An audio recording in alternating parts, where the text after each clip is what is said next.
Okay, ang video na ito ay para ipakita kung paano ginagawa na magkakahiwalay yung apat na targeting types doon sa sponsored products automatic campaign. So, magandang napanood nyo na ito na video at saka itong reel na ito. Why do many Amazon PPC managers separate the automatic targeting types into 4 separate campaigns? Yung video naman natin ng explanation ng automatic campaigns ay ito July 8 pa pala. Okay. Then in-explain dito na merong apat na targeting types sa automatic campaign. Then sa YouTube natin na ito, pinakita ko na kung paano gawin yung automatic campaigns. So yun yung mga magandang i-review ng isa para masundan ito. So dito tayo sa Seller Central. Mabuksan ko yung Ads Console, Marketing, Ads Console. So ang video ay gagawa ng automatic campaign pero apat na magkakaiba ang targeting. Yun yung kuha natin.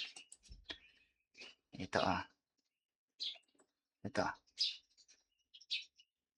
Separate automatic targeting. Madali lang kasi yung steps is pareho lang. So nandito tayo. Scroll ko doon sa create a campaign. Nilakihan ko yung zoom ng kuan para makita mabuti. So create a campaign. Click.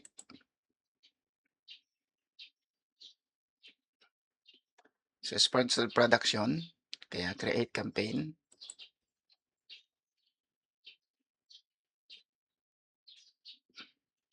Then lalagyan natin ng ad group name. Kung hindi natin lalagyan, yan na yung naka-default. Pero dito sa sample na ito, nag-prepare ako ng campaign name tsaka ad group name. Pareho yung campaign name at saka ad group name.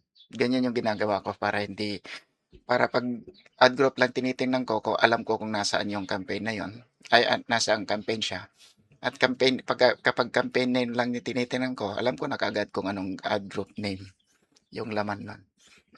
So makikita nyo dito ang tawag dito is the campaign naming convention. May explain ito ng mabuti doon sa campaign structures na module. Okay. Pero dahil kailangan na natin ang campaign name tsaka ad group name, ito na yung sample natin. SP is, ang ibig sabihin is sponsored products. Ito naman yung pangalan ng product natin. Ito yung campaign type tsaka ito yung targeting type. So magkakapareho yung sponsored products tsaka product campaign, product name at saka yung campaign type magkakaiba lang doon sa targeting type. So yan yung name, pareho lang. So halimbawa, umpisa na natin, gagawin natin yung close. Kukopyahin ko to.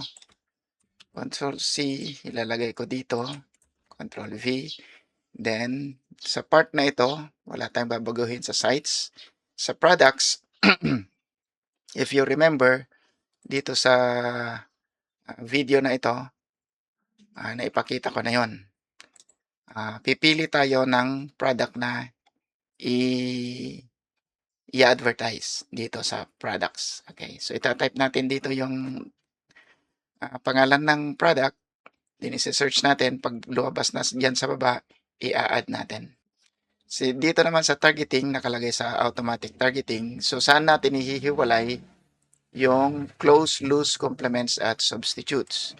Dito yon Dati, wala tayong ginalaw dito noon sa video na ito. Nagpapakita naman yung mukha ko. Basta sa video na ito. Wala tayong ginalaw. Pero ngayon, hindi dito sa set default bid. Dito tayo sa set bids by targeting group.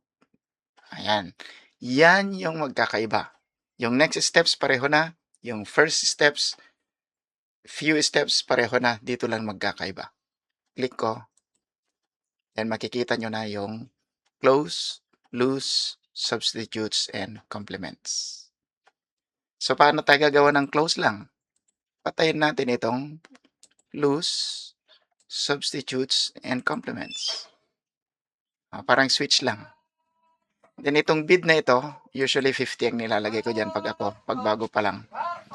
Depende yan sa strategy. Okay, naka-con lang ito kasi. Naka-default na siya sa 75. Okay, so kung close ito, wala tayong babaguhin dyan. Then yung campaign bidding strategy, sinabi ko na rin noon na palaging dynamic bids down ang ginagawa. Lalong-lalo na kung bago pa yung campaign.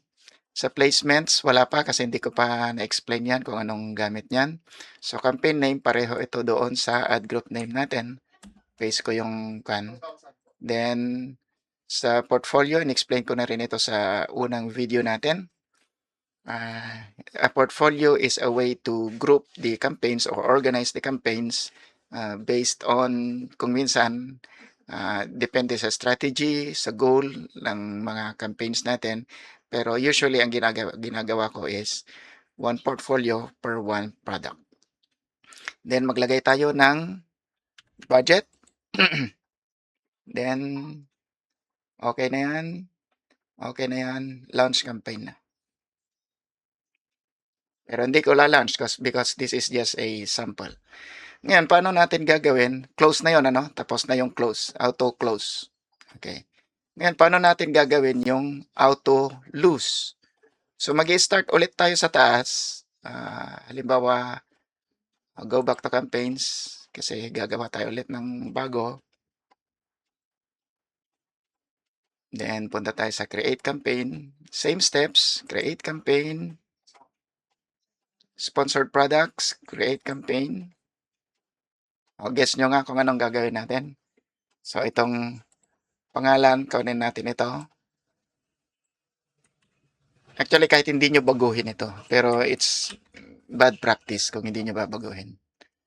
Then, sa products, lagay natin yung product. Then, dito tayo ulit sa set bids by targeting group. Because this will serve as the loose match campaign. Patayin lang natin yung switch off. Ibig sabihin. Hindi, patayin. Switch off. Yung close match, substitutes, and complements. And the next steps will be the same hanggang sa mag-launch tayo. And that will be our loose campaign.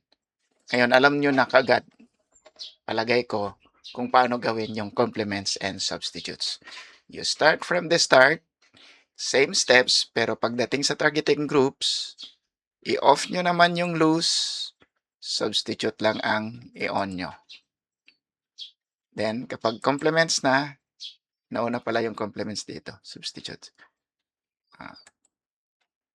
Complements lang. Then, sa name complements lang. Okay. So, ano yung reason bakit pinaghihiwalay ng mga PPC managers yung 4 targeting types doon sa isang campaign? Ito, na-explain sa video na ito. I-upload ko ito sa YouTube after kong ma-edit para sa mga sumusunod ng ating Amazon PPC VA roadmap. See you on the next lesson.